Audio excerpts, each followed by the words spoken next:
information about our target. We use ZenMap to actually find the ports. We use ZenMap to see the service versions which are running on those ports, on those open ports, and then we are looking for any public exploits available or any misconfigurations which are available, which are actually performed by the administrator in the servers, and we are trying to exploit those misconfigurations. We are looking for backdoors and vulnerabilities. So what we are going to do is we are going to look into a code execution vulnerability which is found in the Samba version, which is installed on Metasploitable, and we are going to exploit it using the same method as we were doing before. So here is the ZenMap output we got, and in the last video we actually exploited this version. We found there was an exploit available by Rapid7 and we used it in Metasploit. And what we are going to do is now is we are going to look into a vulnerability, a code execution vulnerability, which allows us to execute our remote code on the server on the target. So this is the version we actually going to exploit. So we get the results. We find that there is a Samba SMBD 3.x running on our target. So we copy it, we go to Google and we just type here, and what we write is we write exploit. So I press enter. So what I am doing here is I am telling it the name or the version of the service which my target is running, and I am then asking it to show me any exploits which are available publicly for it. So I see the first link here, and I see that there is a CVE 2007 2447 available for here for the vulnerability I typed, for the version I typed actually. So CVE is actually just a common vulnerability and exposure number which is given to any vulnerability or any exploit which comes in the market. So this is the year it came in, so it is telling us that it came into 2007, and this is the number for it. So and I can see that it was available on it is available on Rapid7, and I told you that Rapid7 is an organization which actually made Metasploit. So if we are using Metasploit to hack into a server, so any exploit which are available on Rapid7 can easily be used in the Metasploit. So I go here.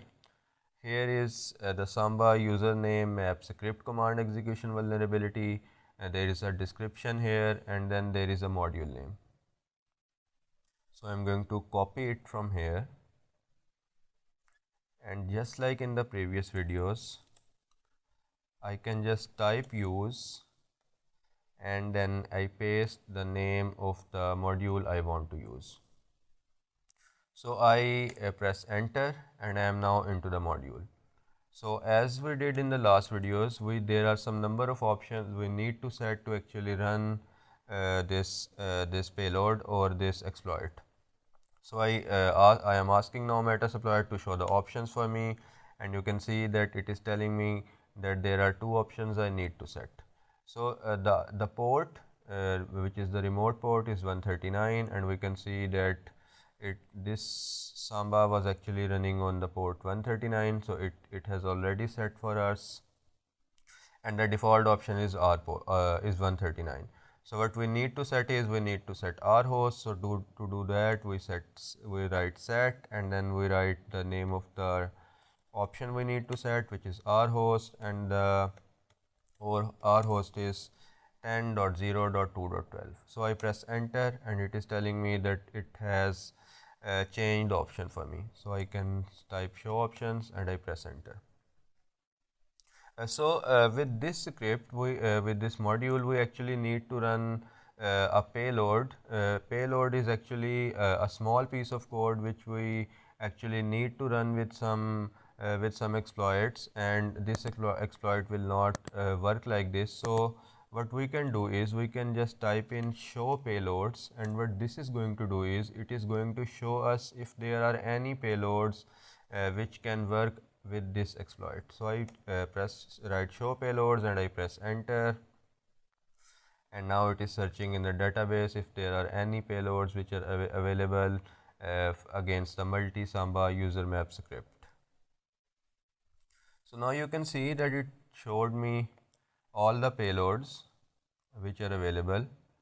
So you can see that this is the command. It is telling us that it is a command payload and it runs against Unix, which is fine because the server we are trying to hack or trying to attack actually is a Unix server, and then it is telling us that which type of payload this is. So there is one thing I want to explain here, that there are two types of payload available. One is bind payload and one is reverse payload. So if you go to an interview, they are most likely to ask you that what is the difference between a bind payload and what is a reverse payload.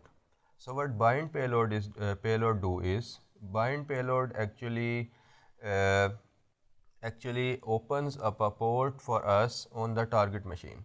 So for example, I am trying to hack into someone and I use a bind payload against them, so that is going to open a port on the target machine for us, and what we can do is we can actually send a request to connect with that port.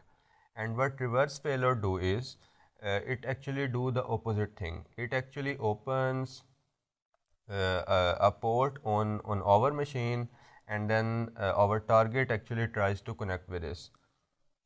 So the reverse payload are actually very useful. The reason for that is that, for example, our target has an antivirus or it has a firewall installed, and if it sees that there is a connection which is coming from outside, so it will actually block us. But if we use a reverse payload, the firewall will not know because the target is actually trying to connect with us, so we can easily hack into them. And here it is telling us that the Perl is a language that this payload is written in Perl. Ruby is a language. It is telling us that this is a Ruby payload.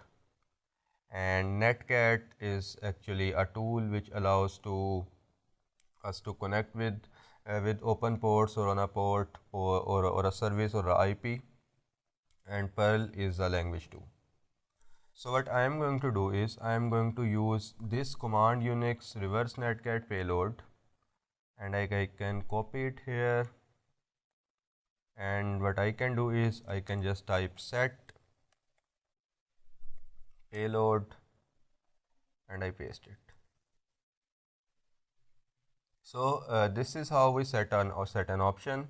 Like before, we set the R host, we set the R port, and now we are setting the name of the payload. So I press enter, and now I can do show options again.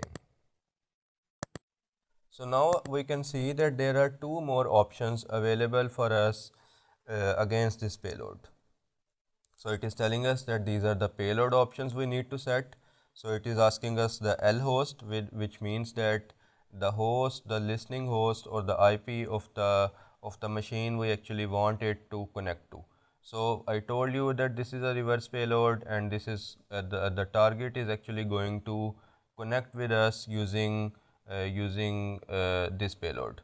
So in L host we have to write the IP address of our machine.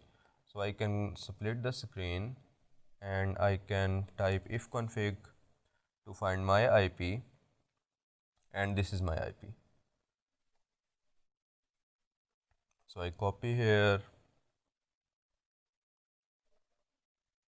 and then I can say set lhost, and I can just paste it.